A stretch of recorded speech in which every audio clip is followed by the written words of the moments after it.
პირველად ვსტუმრობ ლიგამს და ძალიან მიხარია ესეთ სასიამოვნო ატმოსფეროში და შევეცდები რომ ასევე სასიამოვნო გარემო შეგიქმნათ როგორც აქ დაგვხდა. როგორც უკვე ითქვა, გამოვიდა წიგნი ძველი ქართული სამკაულის შესახებ და შეიძლება ითქვას, რომ რაღაც ტრადიციად ჩამოყალიბდა ამ წიგნის გამოსვლის შემდეგ ლექციების ესე ვთქვათ ციკლი და ძალიან მიხარია, რომ საქართველოს ეროვნული მუზეუმის შემდეგ, სადაც ესეთი ფართო პრეზენტაცია იყო და ხანგრძლივი ლექცია, მის შემდეგ აქ მოხდება წიგნის გარშემო, მაგრამ მე შევეცდები სულ სხვა კუთხით წარმოვადგინო დღეს ძველი ქართული სამკაული. თუ წინა ლექციაზე მე ვეცადე, რომ ფორმის, სტილის და დამუშავების ტექნიკის თვალსაზრისით მეჩვენებინა ის ერთიანი ჯაჭვი, რითაც ქართული სამკაულის ფენომენი გამოირჩევა, დღეს სხვა კატეგორიით მინდა ეს ვცადო და ეს იქნება ეს რელიგიური წარმოდგენები, რწმენა წარმოდგენები და ზოგადად ის ისტორიული ფონი თუ სოციალური ფონი, რაც სამკაულის უკან დგას და რაც რეალურად მისი შექმნის ერთ-ერთი მთავარი საბაბია. უბრალოდ თავიდანვე აღნიშნავ, რომ ის რაც ძალიან გამოარჩევს ქართულ სამკაულს, არის უწყვეტობა. და ყოველ ლექციაზე მე არ დავიღლები, რომ დავიწყო ამითი და ხაზი გაუსვა იმას, რომ იშვიათად მოიძებნება ალბათ კულტურა საბერძნეთის ჩათვლით სხვათა შორის, სადაც ძველი ქვის ხანიდან მოყოლებული გვიან რომაულ ხანამდე რომელსაც მე აქ ვირჩევ ზედაზღვარად საქართველოს შემთხვევაში, იმიტომ რომ ქრისტიანობის შემოსვლას ემთხვევა ახალი წელთაღრიცხვის მე-4 საუკუნეები. იშვიათად მოიძებნება საქართველოს გარდა არეალი, სადაც სამკაული შეიძლება იყოს საშუალება ათასწლეულების მანძილზე გაერკვე კულტურაში, რომლის წიაღშიც სამკაულის სხვადასხვა ნიმუშები იქნება. და როგორც დღეს ალბათ შეგიძლიათ საკუთარ თავზეც ალბათ ყველას გამოცდილი აქვს, სამკაული გარდა იმისა, რომ არის ესთეტიკის გამოვლინების საშუალება, გემოვნების, რომელიც არასოდეს არ ტყუის სხვათა შორის, განსხვავებით სამოსისგან, იმიტომ რომ სამკაულს ძირითადად ვერ მიბაძავს, ძალიან ინდივიდუალობის გამომხატველია, იქნება ეს კონკრეტული პიროვნების, საზოგადოების თუ საბოლოო ჯამში უფრო დიდი ჯგუფის, რასაც შეიძლება ვუწოდოთ ერი. და მე-18 საუკუნის ძალიან ცნობილმა და ერთ-ერთმა პირველმა არქეოლოგმა ინგლისელმა თქვა, რომ ადამიანის პირველი სულიერი მოთხოვნილება იყო მორთულობა. და სამკაული იყო ამის ერთ-ერთი პირველი საშუალება. როგორც დღეს არის სტატუსის გამომხატველი სამკაული და მასალური სიმდიდრის, რომ არაფერი ვთქვათ იმ სულიერ სამყაროზე, რომელიც უფრო ღრმა პლასტია, ასე ვთქვათ, პირველ რიგში სამკაული აჩვენებს ასევე არა მხოლოდ ინდივიდის, არამედ სახელმწიფოს მდგომარეობასაც. და მე ვიტყოდი, რომ საქართველოს ტერიტორიაზე არსებული ორი ძველი სახელმწიფო სამეფო, კოლხეთი და იბერია, შეიძლება ითქვას, რომ შეიძლება ამოვიკითხოთ სამკაულის ნიმუშებში. და აი ამის მაგალითად მომაქვს თქვენთვის ალბათ ყველასთვის ძალიან კარგად ცნობილი ნივთი, რომელიც აქ არის, მე საგანგებოდ დღეს რასაც ვაჩვენებ, მინდა რომ იყოს რაღაც ერთგვარი მოგზაურობა სამკაულის სამყაროში, მე არ დაგღლით წარწერებით, არც ტიპოლოგიით, ქრონოლოგიით, ამას ვერ ავცდები, მაგრამ ეს იქნება ერთგვარი ლაპარაკი თუ საუბარი სურათებით. და ეს გახლავთ ყელსაბამი არმაზის ხევის სამაროვნიდან, რომელიც ახალი წელთაღრიცხვის მეორე-მესამე საუკუნეებით თარიღდება და იქვე აღმოჩენილ ცნობილი არმაზის ბილინგვის საფუძველზე ეპიტაფიის, რომელშიც ნახსენებია პიტიახშების ასული სერაფიტი, რომელიც 21 წლის მფლობელის სწორუპოვარი სილამაზისა გარდაიცვალა 21 წლის ასაკში, ასეა წარწერაში, ეპიტაფიაში, რომელიც არამეულ წოდებულ არმაზულ ენაზე და ბერძნულ ენაზეა შესრულებული. და აი ეს არის ბედნიერი შემთხვევა, როცა ჩვენ შეიძლება ვინაობაც კი ვიცოდეთ ამ სამკაულის მფლობელის. და რატომ გამოსახავს ის ერთდროულად, ეს არის ძალიან დამეთანხმებით ესთეტიკური თვალსაზრისით გამორჩეული ნივთი, მაგრამ მაშინ პირდაპირ არის მინიშნება თითქოს ჩანს სამეფო ძლიერება, ჯერ ერთი ასეთ ნივთებს ვერ შექმნიან იქ, სადაც არ არის ამისთვის ეკონომიკური ბაზა და აი ის სამყარო როგორ იკითხება აქ, არაფერს ვამბობ იმ სტილზე, რომელიც პირველ რიგში გამოარჩევს იბერიული ოქრომჭედლობის ნიმუშებს, ეს არის წითელი ფერის, გრანატის ჯგუფის სხვადასხვა ქვებით და ფირუზის, მწვანე ფერის, ამ ორი ფერის თამაშით შექმნილი სრულიად გამორჩეული და ინდივიდუალური პოლიქრომიული სტილი და აი აქ აი ეს დეტალი ვერძი და ვერძის მასალა თვითონ ამეთვისტო, რომელიც სამეფო ქვათ არის მიჩნეული და ვერძი ყველა კულტურაში ერთ-ერთი მთავარი სიმბოლო არის სამეფო ხელისუფლება. ამდენად ჩვენ ვხედავთ, გარდა იმისა, რომ შეიძლება დავუკავშიროთ ეს თქვათ პირდაპირ ქართლის სამეფოს ერთ-ერთ პრინცესას, პიტიახშის ასულს, სერაფიტას, რომ არ იყოს ეს წარწერა, ჩემი აზრით ამ სამკაულში უკვე პირდაპირ ამეთვისტოს ამ სამეფო ქვისგან გამოჭრილი ვერძის გამოსახულება და აი ეს ნივთი, რომელშიც ძალიან მნიშვნელოვანია კიდევ ერთი დეტალი, სანელსაცხებლე, რომელიც ქვევით კიდია, ეს ფართოდ გავრცელებული ტიპია სამკაულის ფორმა რომაულ ეპოქაში, მაგრამ ზედა ეს ეგრეთ წოდებული საავგაროზე კოლოფი მასში ინახებოდა სარძევე კბილი. ანუ ამის უკან ჩვენ ვხედავთ კიდევ სხვა ელემენტს, რაღაც სიმბოლურ დატვირთვას და თვითონ სამკაულს ქვია საავგაროზე საკიდი. ანუ ავგაროსთან უკვე ჯერ კიდევ ისევ რომაულ ხანაში თავად უკვე ფორმალურადაც ის უკავშირდება რაღაც რწმენას და სახეზეა უკვე ის სამივე ელემენტი, რაც მე ავირჩიე სათაურად ამ ლექციის. მეორე სახელმწიფო და სამეფო საქართველოს ტერიტორიაზე არსებული ეს არის კოლხეთი და ამის სიმბოლო არის ყველაზე ტიპური კოლხური სამკაული, ეს არის დიადემა, თავსამკაული და სხივანა სასაფეთქლე საყურეები და ეს ის შემთხვევა, როდესაც ვანში ისინი ერთად აღმოჩნდა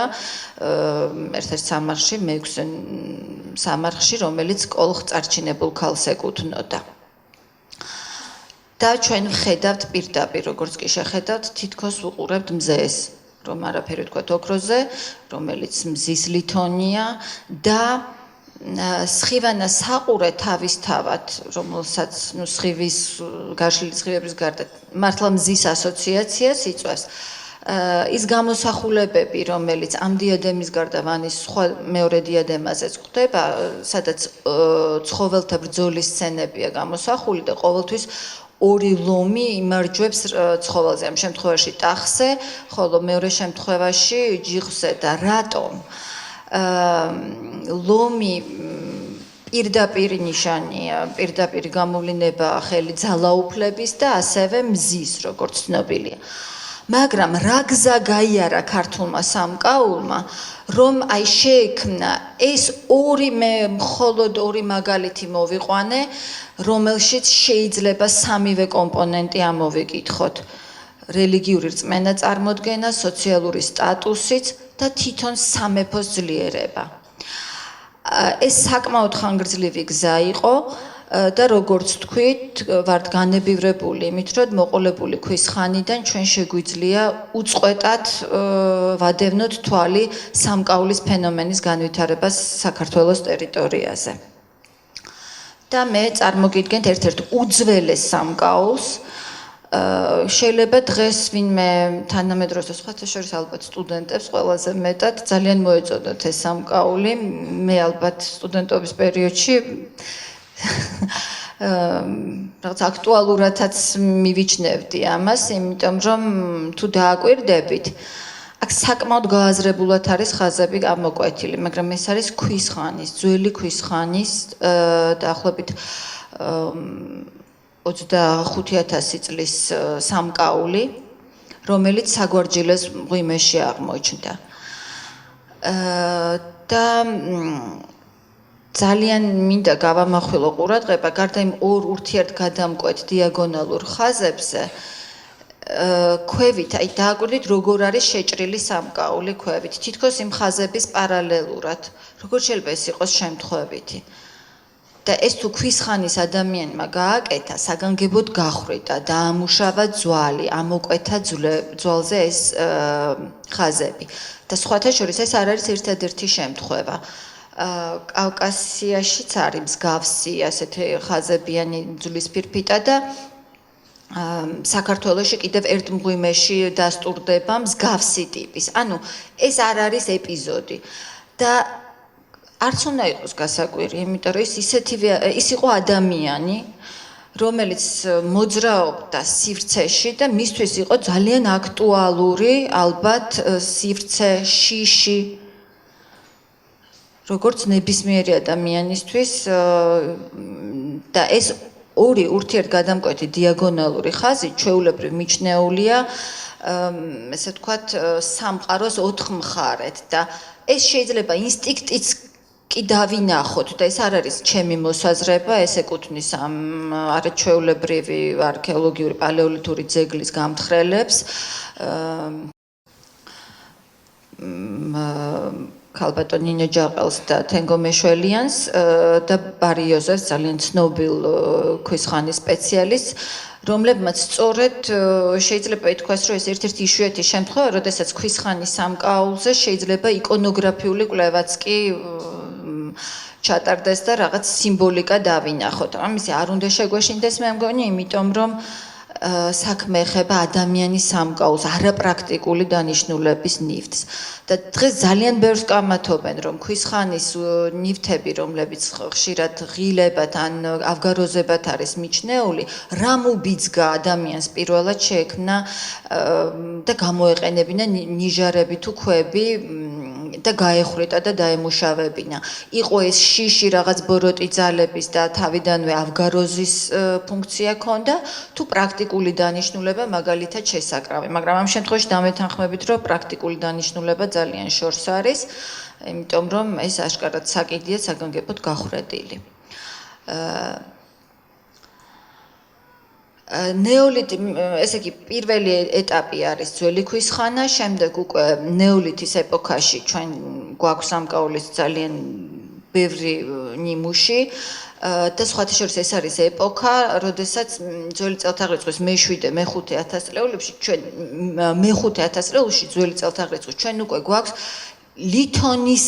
ნივთებიც კი, აი პირველი ლითონის ნივთები ემთხვევა სწორედ სამკაულს და სამკაულის ძივები არის აროხლოში აღმოჩენილი, თხელი თვითნაბადი სპილენძისგან დამზადებული, რომელსაც მიჩნეულია, რომ ძივის ფუნქცია უნდა ქონოდათ, მაგრამ მე ვაჩვენებ აქ სარდიონის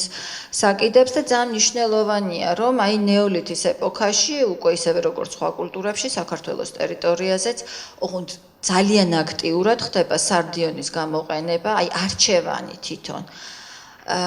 უკვე როგორ მაღალ დონეზე შეიძლება ითქვას, აქ უნდა გავიხსენოთ ის კონტექსტი, რაც საქართველოში გამოვლენილ ნეოლითის ეპოქის ძეგლებზე შეიძლება დავინახოთ და გავიხსენოთ ხრამის დიდ გორაზე აღმოჩენილი მინიატურული ფიგურები ქალების, რომლებიც ნაყოფიერების კულტს უკავშირდება. ისინი შეიძლება დღეს თანამედროვე ხელოვნების ნიმუშებათაც კი მიგვეჩნია. აი სოფისტიკური მიდგომა უკვე ძალიან სახეზეა ნეოლითის ეპოქაში და აი ერთ-ერთი გამოვლინება არის ამისი სწორედ სამკაული და სარდიონი, რომელიც დღესაც ერთ-ერთი ყველაზე აქტუალური მასალაა ნივთის. მე ბუნებრივია ახლა ამ ლექციის ფარგლებში ყველაფერს უბრალოდ ვერ შევეხები, ამომწურავად, ცოტა რამდენიმე ნიმუშის მაგალითზე შევეცდები, რომ ეპოქაზე შეგიქმნათ წარმოდგენა აი ამ სამი კომპონენტის გათვალისწინებით და შემდეგი ეპოქა ეს არის მტკვარ-არაქსის კულტურის ხანა, რომელიც არის ძალიან მნიშვნელოვანი და თუ შეიძლება რომ არქეტიპების კატეგორიებით ვიმსჯელოთ მე სამკაულის მაგალითზე და წიგნში ამას ხას ვუსვამ კიდეც და დღეს სიამოვნებით გავიმეორებ, რომ მტკვარ-არაქსის ეპოქა შეიძლება მიჩნეულ იქნეს არქეტიპად. მტკვარ-არაქსის კულტურის ეპოქის სამკაული ძველი წელთაღრიცხვის მე-4-მესამე ათასწლეულების არის ერთგვარი ჩანასახი იმ ყველაფრის, რაც შემდეგ უმაღლეს დონეზე აღწევს, როგორც კოლხურ ოქრომჭედლობაში, ასევე იბერიულ ოქრომჭედლობაში. და აი როგორ არის გადაჯაჭული რელიგიურ წმენა წარმოდგენებთან მე მოვიტანე ყველაზე ტიპიური სამკაული მტკვარ-არაქსის კულტურისთვის დამახასიათებელი, რომელიც სხვაგანაც გვხვდება სხვათა შორის აი ეს ვოლუტებიანი საკინძები კავკასიაშიც არის, მაგრამ აი ეს ტესებრი ეგრეთ წოდებული ტესებრი საკინძი არა მხოლოდ სიმბოლოა, შეიძლება ითქვას პირდაპირ მინიშნება, თქვენ ხედავთ ბორბლების ნიშანს, ბორბლებს, თვითონ ბორბლების გამოსახულებას და ეს რქისებური წანასარდი და ეს თითქოს არის მიჩნეულია საზიდარში შებმულ ხარის გამოსახულებად და ეს არ არის ერთადერთი მეორე ისევ ბორბლების წარმოდგენილი და ბორბალი სიმბოლიკაში ცნობილია რომ უკავშირდება მუდმივ ბრუნვას და მზის ნიშნათაც კი არის მიჩნეული ეს მარადიული ბრუნვის გამო და აი ეს ვოლუტებიანი ჩახვეული თავებიანი საკინძები თუ კარგად დააკვირდებით თქვენ პირდაპირ ლინკს როგორც დღეს ამბობენ კავშირს დაინახავთ აი ზევით გამოსახულ კერის სადგართან რომელიც თიხისგან არის გაკეთებული და დააკვირდეთ იმას სახე აქვს პირდაპირ არის ეს მტკვარ-არაქსის კულტურისთვის დამახასიათებელია ესეთი სადგარები კერისთვის და ხარის ქანდაკება ანუ რა მინდა ვთქვა სამკაული არის ორგანული ნაწილი არა მხოლოდ კულტურის, არამედ პირდაპირი გამოვლინება უკვე აი ამ ეტაპზე, მე-4-მესამე ათასწლეულში რელიგიური რწმენა წარმოდგენების და ძალიან ხშირად აი ამ ესეთ ვოლუტებიან საკინძების თავს უკავშირებენ კოსმიურ ხეს ან თუ მართლა აი ამ კერის სადგარზე ვნახავთ, სადაც სახეა გამოყვანილი, ის ხშირად ისევ დიდი დედის კულტსაც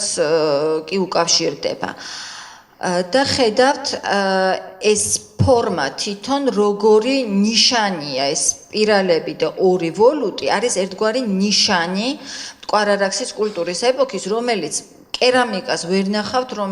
რომელზეც ეს არ იქნება. და ეს ტრადიცია მიდის შემდგომ ეპოქაშიც დიდი ყორღანების კულტურაში მე-2 ათასწლეულში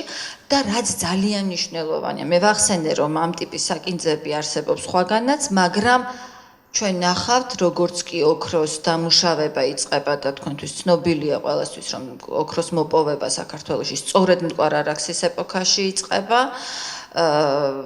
საკტრისის მაღაროს რომელიც ერთ-ერთი ამის მთავარი მოწმობაა და იქ აღმოჩენილი კერამიკა, რომელიც უტყუარს ხდის ქრონოლოგიას, რომ მე-4-მესამე ათასწლეულში აქ უკვე ხდებოდა ოქროს მოპოვება, მაგრამ არტეფაქტების დამზადება, პირველი არტეფაქტები, ანუ სამკაული ძირითადად ოქროს ნივთების გვაქვს მე-3 ათასწლეულიდან და ხედავთ, აი როგორ პირდაპირ გადადის მტკვარ-არაქსის კულტურის ეს ერთ-ერთი გამსაზღვრელი ელემენტი, როგორ გადადის ყორღანებში აღმოჩენილ ოქროს ნივთებზე, როგორ ვხედავთ. და მე ვაჩვენებ აქ ანანაურის ცნობილ ყელსაბამს და ის, რასაც თქვენ ცენტრალურ საკიდად ხედავთ, შეგიძლიათ ნახოთ მტკვარ-არაქსის კულტურის კერამიკაზე პირდაპირ. ანუ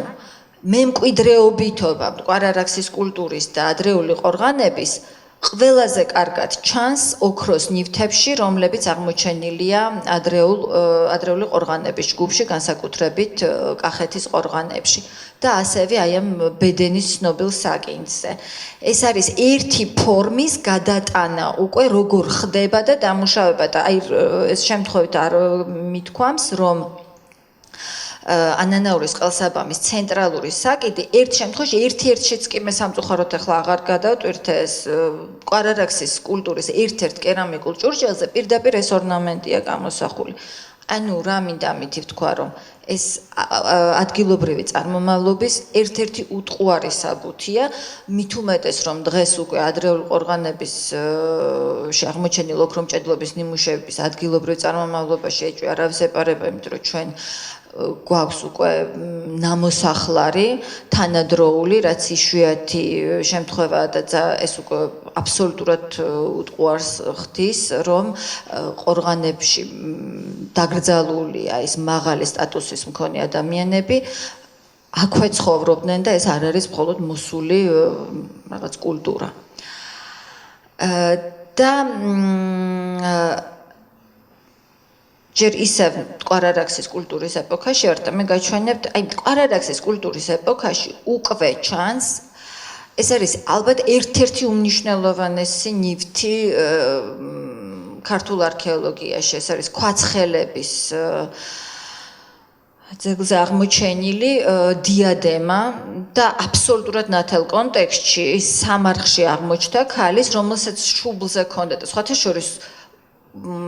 გამოსახულებას თუ შევხედავთ, აი გრაფიკულ გამოსახულებას ხედავთ აქ, პირველი ქვაცხელების სამაროვანზე აღმოჩენილი და ორი გუდაბერტყაში, რომლებიც გორის მუზეუმში ინახება ახლა, გამოსახულებას აქ თუ დააკვირდებით, მიხვდებით რატომ ამბობ, რომ სამარხში დიადემა იყო ამოტრიალებული და ამაზე არის მოსაზრება, რომ შეიძლება ეს ერთგვარი სიკვდილის აღნიშვნაც იყო, რომ დიადემა ამოტრიალებულია და ამითი ხაზგასმულია და ამდენად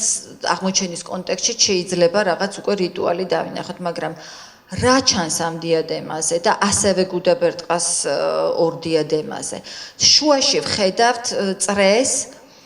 და თუ მეორე აი გუდაბერტყას დიადემას დააკვირდებით გრაფიკულ გამოსახულებას, აი ამ ჯიხვის მაგვარ არსებებს შორის არის კლაკნილი ხაზები, რომლებიც უსასრულობის სიმბოლოდ არის მიჩნეული, ერთმანეთზე გადაბმული, აი ესე სამკუთხედ ზიგზაგისებური და ისიც წრეშია მოქცეული. ეს არის პუნსონით გამოყვანილი წერტილები, რომლებიც ქმნიდა ორნამენტს და ერთ-ერთი ადრეული ნიმუშია მრავალფიგურული კომპოზიციის. ეს არის ძველი წელთაღრიცხვის მე-4-მე-3 ათასწლეულები. და რა არის ძალიან მნიშვნელოვანი? რომ ამ პერიოდში დიადემა ცნობილი არის მხოლოდ ქვაცხელების სამაროვანზე, გუდაბერტყაზე ორი ნიმუშის სახით და არსლან თეფეზე ანატოლიაში ამ ცნობილ არქეოლოგიურ ძეგლზე და დღეს უკვე ანალიზებმაც დაადასტურა, რომ იქ აღმოჩენილი სამი დიადემა არის კავკასიური წარმომავლობის, რაც კიდევ უფრო აჩვენებს, რომ აი ეს კავკასიური ლითონის წარმოება როგორ ღრმად იყო გასული და რომ ეს იყო სწორედ ის ერთ-ერთი მთავარი განსაზღვრელი მტკვარ-არაქსის კულტურისა, რომელიც აქ ძალიან საქართველოს ტერიტორიაზე განსაკუთრებით და ყველა კომპონენტით არის წარმოდგენილი. და რა იკვეთება აქ, რისი ამოკითხვა შეიძლება? ვხედავთ შუაში მზის სიმბოლოს, ციურ ნიშანს და მის გარშემო გამოსახულ ორ რქოსან, ორივე შემთხვევაში ასეა სხვათა შორის არსებას, ანუ არ ვიცი, ან ირემია, ერთ შემთხვევაში ხარი რემია და ნიშანიც კი აქვს, აი გუდაბერტყას შემთხვევაში რომ ხარი რემია და ქვაცხელების შემთხვევაში კიდევ ორი მნათობის აღნიშნულია ის წრე, როგორც ეს მიჩნეულია და წეროს თუ ყარყატის მაგვარი არსებები. რომლებიც ნაყოფიერების სიმბოლოთ არის პირდაპირ მიჩნეული. მზის გარშემო მათი განლაგება და ხარირემი პირდაპირ გამოვლინებაა ნაყოფიერების, ხო? რას ნიშნავს და თვითონ აი ესეთი ციკლური წარმოდგენა გამოსახულების უკვე თავისთავად უსასრულობის გამოსახულებაა. ანუ ფორმაში ჩანს ლტოლვა იმ უსასრულობის და ციკლურობისადმი მარადიულობა და მზის კულტი. რა ეს არის ყველაფერი ის, რასაც ვკითხულობთ ნებისმიერ მდიდრულ სამარხში, რომელიც რომლის მთავარი განსაზღვრელი ძირითადად სწორედ სამკაულია ხოლმე. იმიტომ რომ მზის კულტი არის ერთ-ერთი ყველაზე ხილული, ასე ვთქვა და ნაყოფიერება, გარდა იმისა, რომ ამ ადამიანებისთვის უსასრულობა ნამდვილად მნიშვნელოვანი იყო, თუ ხა ძალიან მარტივ სქემაზე დავიყვან და არ გადავიჭრებით ფილოსოფიაში, ის საზოგადოება, რომელიც იმ ქვეყნიური ცხოვრებისთვის ქმნის არა მხოლოდ ოქროს თუ ძვირფას ლითონს და ახლა ამ დროს ეს ლითონი და ამ დონის ნივთი შეიძლება ითქვას, რომ ოქროს მთელ სამკაულის სეტზე ძვირფასიც კი იყოს. და გავიხსენოთ მომავალ პერიოდში ყორღანების აგება, რომელიც რეალურად პირამიდის ეკვივალენტიც კი შეიძლება იყოს. ანუ რამდენად მნიშვნელოვანია მათთვის მიცვალებულის კულტი, ანუ უსასრულო ცხოვრება მარადიული, მაგრამ ამავე დროს ნაყოფიერება, რომელიც სწორედ მათ აძლევს აი ამ თქვათ მატერიალურ სიკეთეს და აი ეს სამი კომპონენტი და მზე, რომელიც ამ ყველაფრის მთავარი წყაროა და გამოვლინება.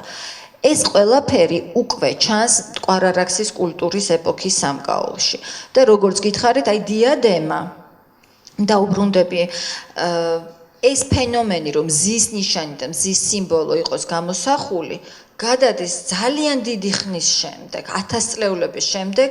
ახალი ძველი წელთაღრიცხვის მე-4 საუკუნეების ვანისა და საირხის დიადემებზე, როგორც ვერცხლის, ასევე ოქროსი, ვხედავთ პირდაპირ აი ამ მზის ცენტრალურ პოზიციას, მზის ნიშნის, რომელიც ვარდულით არის გადმოცემული. ანუ ის არქეტიპი რომ თავზე, რომელიც ყველაზე მნიშვნელოვანი ნაწილია ადამიანის სხეულის, უნდა ფიგურირებდეს ეს ფენომენი, რაც მზის კულტს უკავშირდება. და რა არის ერთ-ერთი მთავარი განსაზღვრელი ადრეულ ყორღანების ოქროს ნივთებში? აი, ნახავთ, რომ აქ არის დააკვირდით ერთი ტიპის ორნამენტის გამეორება, ისე რომ თითქმის ზედაპირია დაფარული მთლიანად. აი საკინძის ორივე მხარეა და პირველ საკინძზე თრიალეთის ერთ-ერთ ადრეულ ყორღანში ძველი წელთაღრიცხვის მე-3 წლეულის დასასრულით თარიღდება. ხედავთ კონცენტრულ წრეებს და ყველასთვის ცნობილი ლომის ფიგურა, რომელიც დასაგრძალავი ეტლის შემკულობა იყო და ნუ ეხლა უკვე გასაგებია რა წმენდა წარმოდგენასთან გვაქვს საქმე და როგორ სტატუსთან ადამიანის, რომლის ეტლით სპეციალურად დამზადდა და დასაგრძალავად და ის შემკულია ოქროს აი ასეთი ნივთით, რომელიც პირდაპირ კავშირშია და აი ერთ-ერთ მძივზე მილაკისებურზე აი ზუსტი ერთ-ერთში გამეორებაა ლომის ფიგურის შემკულობის. რა მინდა ვთქვა, რომ წრის ან თუნდაც მეანდრისებური ორნამენტის სპირალების, როგორც აი ამ ყელსაბამის საკიდებზე ხედავთ თქვენ, რა იკვეთება უსასრულობისადმი სწრაფვა და აი ამის სხვადასხვა ფორმებით, წრეებით და გეომეტრიული ორნამენტით გადმოსახვად. აი დააკვირდით, როგორ ზიგზაგისებურად მიყვება ეს წერტილები ერთმანეთს და ეს ყელსაბამი ზილიჩას ველზე აღმოჩენილი, რომელიც ასევე ძველი წელთაღრიცხვის მე-3 წლეულის მეორე ნახევრით თარიღდება, ის სპირალები საგანგებოდ არის გაკეთებული, თან რელიეფურად თუ დააკვირდებით აი ყელსაბამზე. და აი სწორედ ეს არის მნიშვნელოვანი, რომ ოქროში ჩვენ უკვე ვხედავთ იმას, რისი ნიშნებიც ჩანდა მტკვარ-არაქსის კულტურაში, ოღონდ ვხედავთ ჰარმონიულ გადასვლას და კიდევ უფრო მეტად მომდევნო პერიოდში თრიალეთის კულტურაში, ძველი წელთაღრიცხვის მე-2000 წლეულში და აქ უკვე ქვების გამოყენებითაც კი ხდება თამაში, მცირე წრეებით ხვეულის და სპირალის გაკეთების და დააკვირდით, აი, რასაც თრიალეთის თასზე ხედავთ, აი ეს ვალუტი, რომელიც მუდმივად მეორდება და აქ ხას უსვამ, რომ ბუნებრივია ამ ეპოქაში და ურის სამეფო სამარხებიდან ჩვენ ვიცნობთ ოქროს ნივთებს. ვალუტი ზოგადად არის ამ დროს და სპირალები, მორბენალის სპირალები, ერთ-ერთი წამყვანი ელემენტი, მაგრამ რა არის მნიშვნელოვანი, რასაც ჩვენ აქ ოქროს ნივთებზე ვხედავთ და თქვენ ვერ ნახავთ მაგალითს თრიალეთის კულტურის ეპოქის გარდა ერთადერთი სულ მოყავთ ხოლმე მაგალითად ვაფიოს მიკენური ხანის მძივი, რომელზეც მძივი თხელი ფურცლისგან დამზადებულ ოქროში ჩასმულია თვალი. სარდიონის ქვა არის იქაც. აი მე გაჩვენებთ ახლა სწორედ ერთ დეტალს თრიალეთის ყელსაბამის ცნობილი ყელსაბამის ერთ-ერთ მძივს და რა არის მნიშვნელოვანი, რომ ის რაც მათ კონცეფციაში ზის კონცენტრული წრე და მორბენალის სპირალები, როგორც აი გვერდით თქვენ ხედავთ ერთმანეთზე გადაბმული და შიგნით ჩასმული ოქროს მარცვლით უფრო სწორად ეს ცრუცვარაა, ეს თხელი ფირფიტა არის,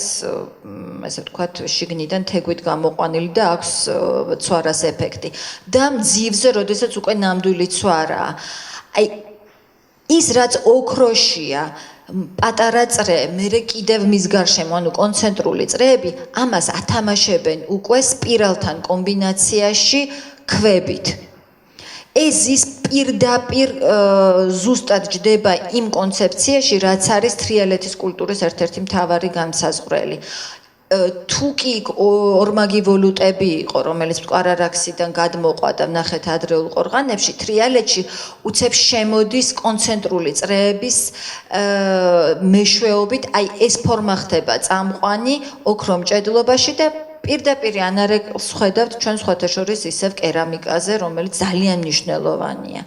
მაგრამ ყველა ტექნიკის გამოყენებით ხდება ამის გადმოცემა.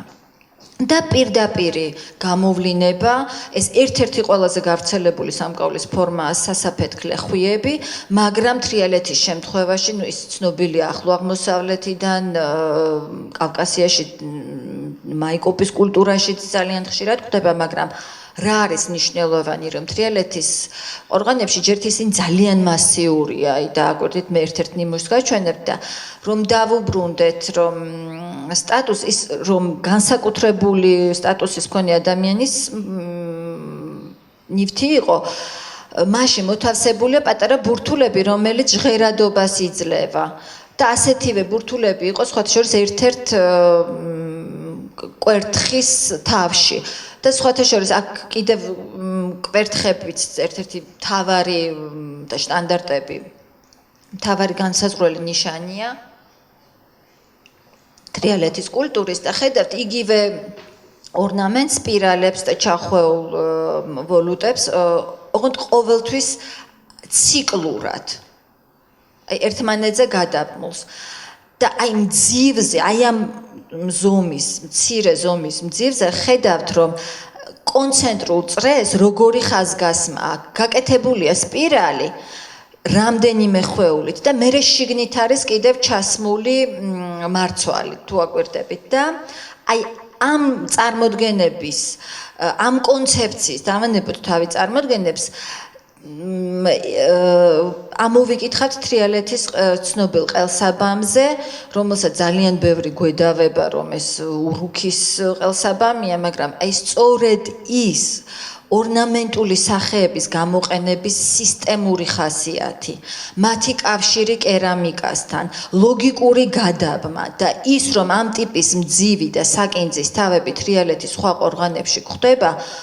უკვე უტყუარს ხდის, რომ ეს ნივთი არის ორგანული ნაწილი თრიალეთის კულტურის, მაგრამ ბუნებრივია ნასაზრდოები იმ დროს წამყვანი ცენტრებიდან შემოსული იმპულსებით, რაც აქატის ქვის გამოყენებაში გამოიხატა. და სად არის სახელმწიფოს ელემენტი? ეს არის იმ ელიტის კუთვნილი ნივთი, რომელიც დღესაც აღელვებს ყველას. ეს ნივთი არის დიდი განსჯის საგანი დღესაც კი. და სხვათა შორის მე ამ ნივთს დავარქვი ყველა დროის და ვიტყოდი დავამატებდი ყველა ხალხის სამკაულსაც, იმიტომ რომ ეპოქა აქ არ ჩანს. თუ ადამიანმა არ იცის თრიალეთის კულტურის ეპოქა, შეიძლება ის დღევანდელიც კი ეგონოს, იმდენად აქტუალურია. და რატომ აი ასეთი იდეალური სრულყოფილი ნივთი დღესაც რომ განსჯის საგანია, ვისი კუთვნილება უნდა ყოფილიყო. ეს ამ დროს არის ის ელიტა ჩამოყალიბებული, ჩვენ ვერ ვილაპარაკებთ სახელმწიფო ინსტიტუტზე, მაგრამ ის დაწინაურებული ელიტა, რომელიც ამ უმდიდრეს ყორღანებში იგრძალება, თავად ყორღანების ინსტიტუტი და ტრადიცია, რომელშიც ჩართული იყო მთელი საზოგადოება, 10 მეტრიანი და 100 კვადრატული მეტრის ფართობზე უზარმაზარი ყორღანის აგება, ამდენი ოქროს ნივთების და ეს არის გადარჩენილი ნივთები, იმიტომ რომ იცით რომ ყორღანების უმრავლესობა არის გაძარცული, როგორც ადრეული ჯგუფის, ასევე თრიალეთის ეპოქის, ანუ შუაბრინჯაოს ხანის. ეს არის რეალურად ის ჩანასახები გარკვეული კულტურის წიაღში, რომელიც შემდეგ მიდის ნელ-ნელა სახელმწიფოს ჩამოყალიბებამდე, იმიტომ რომ ასეთი დონის ნივთები არის მაღალგანვითარებული საზოგადოების კუთვნილება, რომელიც ემყარება იმ დიდ მემკვიდრეობითობას, რომლის მე ვიმეორებ, რომლის თვალის გადავნებაც ჩვენ ქვის ხანიდან რომ არა ვთქვათ, ნეოლითიდან ნამდვილად შეგვიძლია საქართველოს მიწა-წყალზე და ეს ხდება მუდმივად. და ამიტომ შეიძლება, რატომ შეიძლება ამ დროს ვუწოდოთ მას ქართული?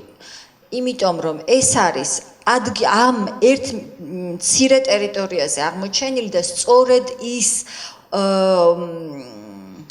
როგორ თქვა, უწყვეტობა და რაც მთავარია, ლოგიკური კავშირი წინამორბედ ეპოქებთან და შემდეგ ჰარმონიული გადასვლა მომავალში. და გადავიდეთ შემდეგ ეპოქაზე, გვიანბრინჯაო ადრერკინის ხანაზე, რომელიც ოღონდ აღმოსავლეთ საქართველოსი და ეს ყველასთვის ცნობილი ეგრეთ წოდებული მზის დისკოები, რომელშიც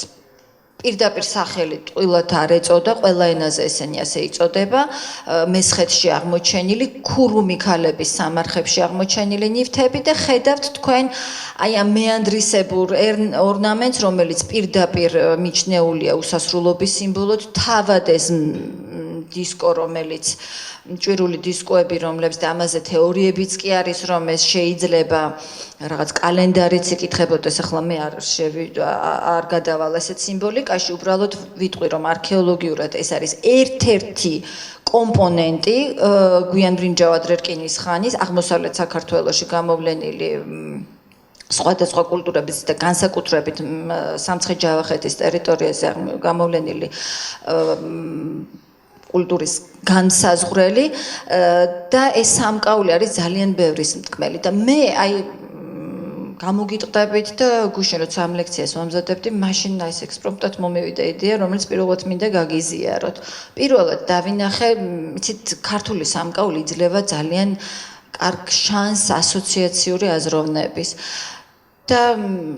აი პირველად გამიჩნდა ასოციაცია კოლხურ სხივანას აყურეებთან. მზის დისკო, თავისთავად მზის სიმბოლიკა და აი ერთ შემთხვევაში, რომელზეც ჩიტების მინიატურული ფიგურებია დამაგრებული და ჯაჭვებზე შეებმული, დააკვირდით, იგივე სქემა გვაქვს რელიგიური რწმენა წარმოდგენების გადმოცემის, ფრინველები როგორც დიდი დედის ატრიბუტი, ნაყოფიერების სიმბოლო და მზე და მარადიული ბრუნვა. ნაყოფიერება, უსასრულობა, მზის კულტი და როგორ სხივისებურად მზის იდეით მათი გადმოცემა და აი მე არ ვამბობ, რომ ეს არქეტიპია, მაგრამ რატომღაც ძალიან ბევრი დამთხევაა. მე მინდა ლოგიკა ვუწოდო იმას, ეს არ არის შემთხვევითობა. როდესაც ეს ორი ნივთი მხოლოდ აქ დასტურდება და მათ შორის თითქმის 5 საუკუნეა სხვაობა, ეს არის ერთგვარი გენეტიკური კოდი. და აი ამ ელემენტებს როგორ ვხედავთ ძველი წელთაღრიცხვის მე-5-მე-4 საუკუნეების ოქრომჭედლობაში, ამის მაგალითები მოგიყვანეთ ვანისა და საერხის ნივთებიდან. და ერთ-ერთი ელემენტი, რომელიც აღმოსავლეთ საქართველოში, განსაკუთრებით კახეთში ძალიან სახეზია, ეს ნაყოფიერების კულტი, მე გაგახსენებთ მელაანის ცნობილ ქანდაკებებს, მითიფალურ ანთროპომორფულ ქანდაკებას და პირდაპირ ბაყაყი და გომბეშო ნებისმიერ სიმბოლიკაში არის პირდაპირ ნაყოფიერების გამოვლინება. და აი ესეც როგორ გადადის მოგვიანებით ოქრომჭედლობაში კოლხეთში და ახალგორის განძში, რომელიც ქართლის სამეფოს ტერიტორიაზე ახალგორში არის აღმოჩენილი და მე-13 საუკუნეებით თარიღდება, გომბეშო, ბრილი ძველი წელთაღრიცხვის მე-6 საუკუნე და ვანის ცნობილი კუების გამოსახულება, იმიტომ რომ კუ პირდაპირ ნაყოფიერების სიმბოლოა და აი როგორც გომბეშო და კუ და თანაც ერთი და იგივე, ერთნაირი კიდების გამოყენებით ეს არის ხაზგასმული. ამაზე მე ცალკე ვიტყვი, მაგრამ და როგორ არის გადაჯაჭვული, რატომ ვამბობთ, რომ სამკაული არის რელიგიის ენა. გვიანბრინჯაო ადრერკინის ხანის ბრინჯაო სამკაული, რომელსაც თქვენ ახლა აქ ხედავთ საკინძები და რომლებიც ასევე სამცხე-ჯავახეთში აღმოჩენილი გვერდით, მე გაჩვენებთ შტანდარტებს. რომლებიც ბერიკლდებში ქართლში აღმოჩენილი და ძალიან გავს ისინი სხვათა შორის ანატოლიის მცირე პლასტიკას, აი განსაკუთრებით ეს ირემი. აქ სტილისტიკაზე არ არის ლაპარაკი. ჩიტი და ირემი. ეს არის ორი განსაკუთრებით ირემი არის ერთგვარი სახე გვიანბრინჯაო ადრერკინის ხანის ხატრული ნიმუშების აღმოსავლეთ საქართველოსი და ირემი, ცნობილია რა სიმბოლიკაც აქვს, რომ რქებით ის პირდაპირ მაკავშირებელია ცასთან და როგორ აი ეს ფენომენი, რასაც თქვენ საკითხზე ხედავთ, აი ამ სამგანზომილებიანი გამოსახულებებით, მერე გადადის ახალი წელთაღრიცხვის მე-3-მე-4 საუკუნეების ყველასთვის ცნობილ ჭვირულ ბალთებზე. და აი ეს ასოციაციურად და როგორი დამთხევებია ქართული სამკაულის ფენომენში, მინდა გაჩვენოთ აი ამის დაგვირგვინება. აი ეს მოდელი ჭვირულად ირმის გამოსახვა ფრინველებთან, რომლის სათავეს და ეს უკვე რომ ჭვირული ბალთების ერთგვარი წინამორბედიც კი შეიძლება იყოს, აი საკინძები, რომლებიც გვიანბრინჯაო ადრერკინის ხანაში აღმოჩენილი, ამაზე მე ვიმეორებ ყოველთვის და ყველას ურჩევ თუ აქ სტუდენტები არიან არქეოლოგიიდან ნინო გომელაურის ნაშრომს გაეცნო, სადაც ეს არის გენიალურად ნაჩვენები, აი როგორ შეიძლება ადამიანმა დაინახოს გვიანბრინჯაოს ხანის ტრადიციის გაგრძელება ახალი წელთაღრიცხვის მე-3-მე-4 საუკუნეებში და იმპულსების გადამუშავებით, რომელიც ანატოლიიდან შემოვიდა. აი ოქროში ამ ნივთს არ ეძებნება არსად ვანის თავსამკაული, რომელსაც არ ეძებნება არსად ანალოგი. და აი იმ სტერეოტიპს ვხედავთ ერთგვარს ირმის გადმოცემის. ეს მხოლოდ ასოციაციურად და ეხლა მე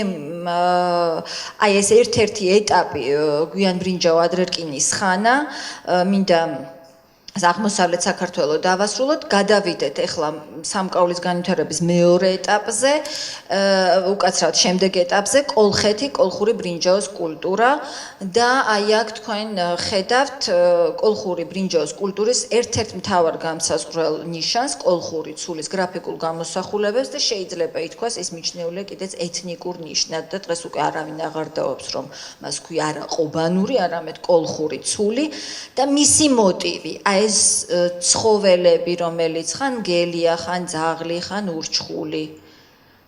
და ეგრეთ წოდებული ფანტასტიკური ცხოველი, ამ ტაბულების ავტორი ის ახალბატონი ნინო სულავა და თუ კითხვები გექნებათ მე ამ ცხოველთან დაკავშირებით მისი მთავარი ექსპერტი აქ არის წარმოდგენილი და ეს მოტივი ფანტასტიკური ცხოველის, რომელიც იტალიიდან და დაახლოებით იუგოსლავიის ტერიტორიიდან ძველი წელთაღრიცხვის მე-7 საუკუნეებში უფრო ადრეც ცოტა ძალიან ესეთია იქ ძალიან პოპულარულია ჩვენ ვხედავთ აი პირდაპირ შემოჭრას კოლხური კულტურის არეალში როგორც უშუალოდ კოლხეთის ტერიტორიაზე დასავლეთ საქართველოში ასევე შიდა ქართლის ტერიტორიაზე მოსაზღვრე კოლხეთის მოსაზღვრე რომელიც შედის კოლხური კულტურის არეალში და რა განვითარებას განიცდის ეს მოტივი ის აი ამ ფიბულის მშვილდსაკინძის დეტალზე ხედავთ რომ ის უკვე გველის ურჩხულის ფორმას იღებს გველის უბრალოდ სქემატური გამოსახულება ძალიან ხშირად აი სქემაზეც არის ნაჩვენები თუ დააკვირდებით ხშირად მას თევზის ფეხებიც კი აქვს ფარფლები ფეხები აქვს ფარფლისებური და აი აქ მე გაჩვენებთ კოლხური ბრინჯაოს კულტურის მთავარ სამკაულის ტიპებს, ეგრეთ წოდებული სატევრისებური საკიდი, რომლის თავიც ასევე ამ გაურკვეველი ურჩხულის გამოსახულებით არის, მართკუთხა აბზინდა, შემკული სპირალებით და მცხოველის გამოსახულებით და მშვილდსაკინძი. და ასევე ერთ-ერთი უმნიშვნელოვანესი ნივთი ეს არის სატევრისებური საკიდები და მე სპეციალურად გაჩვენებთ ინსიტუ ეს ყულებიდან არის სადაც აი როგორ აღმოჩენის კონტექსტი და დააკვირდით რა არის მნიშვნელოვანი ურჩხულთან ერთად ერთ ზოომორფულ მოტივთან ერთად ჩვენ კორპუსზე ეს არის საკიდები ოღონდ სატევრის ფორმის ხედავთ გველს ოღონდ ეს ფორმით და ერთ შემთხვევაში სხვათა შორის კუსაც რომელიც ანუ რა მინდა თქვა ხთონიურ არსებებს რომლებიც პირდაპირ მიწასთან არიან დაკავშირებული და ასეა ეს რელიგიურ სიმბოლიკაში მიჩნეული და ეს ფართოდ გავრცელებული ერთმანეთში ჩასმული სამკუთხედები რომელიც მიყვება სულ და არა მარტო საქართველოს ტერიტორიაზე ხედავთ სქემატურ გამოსახულებას ფანტასტიკური ცხოველის, როგორც ეს იკონოგრაფიაშია უკვე მიღებული და რომლის ტიპოლოგიაც არქეოლოგიურ მასალაზე დაყრდნობით არის გაკეთებული, კოლხური ტიპის დიადემაზე, რომელიც ვანშია აღმოჩენილი და უცებ მხოლოდ თანადროულ ოქროს ნივთებზე, რომლებიც თრიალეთის კულტურის შემდეგ ძალიან დიდხანს რაღაც პაუზის შემდეგ არ ჩნდება საქართველოს ტერიტორიაზე და უცებ მერვე საუკუნიდან იწყება ოქრომჭედლობის, ესე ვთქვათ, აფეთქება. ვხედავთ ოქროს ნივთებზე ზუსტად ამ არსებას, როგორ გადადის პარალელურად. აი ყულანურხვას საკიდი ძველი წელთაღრიცხვის მე-7 საუკუნით დათარიღებული ყურადღება მიაქციეთ სამკუთხედების ტანის დაფარვას ისევ მომაქვს უკვე ერთხელ ნაჩვენები თავსამკაული ვანის აი ამ გაურკვეველის არ არის ლომი როგორც თავიდან იყო მიჩნე ენის გადმოშვებული ენაც კი იმეორებს ანუ რა მინდა ვთქვა როგორ ხდება ეს ფანტასტიკური არსება სხვადასხვა მგელძაღლი ურჩხულად წოდებული კოლხური კულტურის ერთ-ერთი მთავარი ცხოველსახოვანი დეკორი. და რაც მთავარია, მას ჩვენ ვხედავთ განძებში აღმოჩენილ ნივთებზე და კოლხური განძების ფენომენი ეს არის კიდევ ცალკე თემა და სწორედ ის ფაქტი, რომ სამკაული არის განძებში რომლებიც დღეს უკვე ალბათ აღარ არის სადაო რომ მათ საკულტო დანიშნულება ჰქონდათ ამ ლითონის ნივთებს რომლებიც მიწის ზედაპირზე იყო და თითქმის კოლხური კულტურის არეალში უზარმაზარ ტერიტორიაზე ვხედავთ ამ განძებს რომლებიც ხშირად ნაწვიმარზეც კი არის აღმოჩენილი ანუ ისინი არ იყო ჩამარხული დასამალად ზედაპირზე დევს ისინი აი განძებში მათი აღმოჩენის კონტექსტი გვაფიქრებინებს რომ ხომ არ გვაქვს საქმე იმ ფენომენთან რითაც არის ახსნილი ევროპის განძების რელიგიური ფონი რომ მიწას უბრუნდება ლითონი მიწას წირავენ ლითონს რომ მან უკან დაუბრუნოს მათთვის თავარი საარსებო წყარო ლითონი და ნუ ახლა რო კოლხეთი მეტალურგიასთან რა დამოკიდებულება შედა რამდენად განსაზღვრელი იყო ხამაზე დღეს აღარ ვილაპარაკებ ამისთვის საკმარისია სვანეთში ზაარგაშის მაღარო და კოლხური ბრინჯაოს ნიმუშები რომელიც აურაცხელი რაოდენობით არის აღმოჩენილი და კიდევ ერთი მე როდესაც ვამბობდი ხთონიურ არსებებს გაუსვი ხაზი და ხთონიურ ნიშნებს აი ურჩხულის ფეხებზე ხო და სატევარზე რო გითხარით რომ გველია გამოსახული ამითი ხაზგასმულია მიწასთან კავშირი არის მეორე მომენტი, რომ თევზის ფეხებით არის წყალთან მათი კავშირი და ერთ-ერთი მკვლევარი და ამას თავის დროზე სხვათა შორის ნიკო მარიც აღნიშნავდა, რომ აი ეს ფანტასტიკური არსება, ეს მგელძაღლი ურჩხული თითქოს სამეგრელო ეთნოგრაფიაში არსებულ ციურ ძაღლებსაც უკავშირდება, რომელიც წყლიდან მოდიან. ანუ წყალი მიწა, რომელიც არქეოლოგიურ მასალაზე პირდაპირ არის გველით და ერთ შემთხვევაში მის საშუალებით კუსი გადმოცემული, მინიშნებული ვთქვათ და სად არის ცეცხლი, მესამე ატრიბუტი მეტალურგიისთვის აუცილებელი. ცეცხლის კვალს ხედავთ განძებთან და სხვათა შორის ცულებზე გამოსახული ეს ფანტასტიკური არსება, რომელიც სამკაულზე, როგორც ნახეთ, ძალიან ხშირად და რაც მთავარია, დიადემაზე, კოლხურ დიადემაზე ფიქსირდება, თავისი დაკლაკნილი ფორმით და ცაში აწვდენილი სახით ის მიჩნეულია ელვის გამეორებად და მას უკავშირებენ ცეცხლსაც. ამიტომ მე გამიჩნდა ასეთი აზრი, რომ ამ არსებაში, რომელიც ასე კარგად შეითვისა კოლხურმა კულტურამ, შეიძლება განძებთან ერთადაც ეს მოტივი, როგორ მოარგო იმ თავის კონცეფციას და თავის საარსებო ფაქტორს, რაც იყო მეტალურგია. როგორ მოახდინა მისი სოფისტიკაცია და განძში თავად, რომელიც განძების ფენომენი პირდაპირ აერთიანებს მიწას, წყალს და ცეცხლს. ხშირად გვაქვს ცეცხლის კვალი განძებში, წყალთან არის ძირითადად აღმოჩენილი კოლხური ტიპის განძები, წყლის სიახლოვეს და მიწა ახლა პირდაპირ მიწაშია ჩამარხული, ხო? ანუ მიწას წირავენ. და სამკაულზე ამის გადმოტანა არის პირდაპირი გამოვლინება იმისა, რომ ეს თუ კი განძებში ვხედავთ სამკაულზე თანაც ასეთი შემკულობის, რომ მათ არც გადასადნობად იყენებდნენ და არც დასამალად, მით უმეტეს, რომ ისინი ზედაპირზე დევს და რაც მთავარია ოქროში მათი გადატანა და მეორე ზოომორფული მოტივი, რომელიც კოლხურ კულტურაში იკვეთება, არის ვერძი. განსხვავებით თანადროულად აღმოსავლეთ საქართველოში, სადაც ირემი ფრინველი და ის გომბეშოები, რომლებიც გაჩვენეთ, არის ერთ-ერთი წამყვანი, ძალიან ლოგიკურად ჩანს ეს გამიჯნა. და ვერძების გამოსახულების საოცარი კონცენტრაცია მთიან კოლხეთში, განსაკუთრებით რაჭაში, აი ბრილის სამაროვანზე აღმოჩენილი საკიდები, რომლებიც ტრადიციულად ძველი წელთაღრიცხვის მეორე 1000-წლეულით და პირველი 1000-წლეულის დასაწყისით თარიღდება და რაც ძალიან მნიშვნელოვანია, რომ ვერძის მოტივს ხედავთ ჩვენ შტანდარტებზე და ცულებზე. ანუ სარიტუალო ნივთებზე პირდაპირი სახე, აი როგორც კვარარაგში გაჩვენეთ კერიის სადგარი, სარიტუალო ნივთი და სამკაული არის ერთი. ის ერთიმთლიანობა, სამკაული არ არის ესთეტიკის, მხოლოდ ესთეტიკის გამოვლინება. და რაც მთავარია, ასეთი კონცენტრაცია და მხოლოდ აი ამ ტიპის ვერძის გამოსახულებები, რომლებიც ათეულობით არის აღმოჩენილი ბრილში და ასევე სვანეთშია რამდენიმე ნიმუში და ზუსტად კავკასიონის გადაღმა, აი პირდაპირ რაჭიდან აი მთის გადაღმა არის ჩრდილოეთ კავკასიაში რამდენიმე ნიმუში, მაგრამ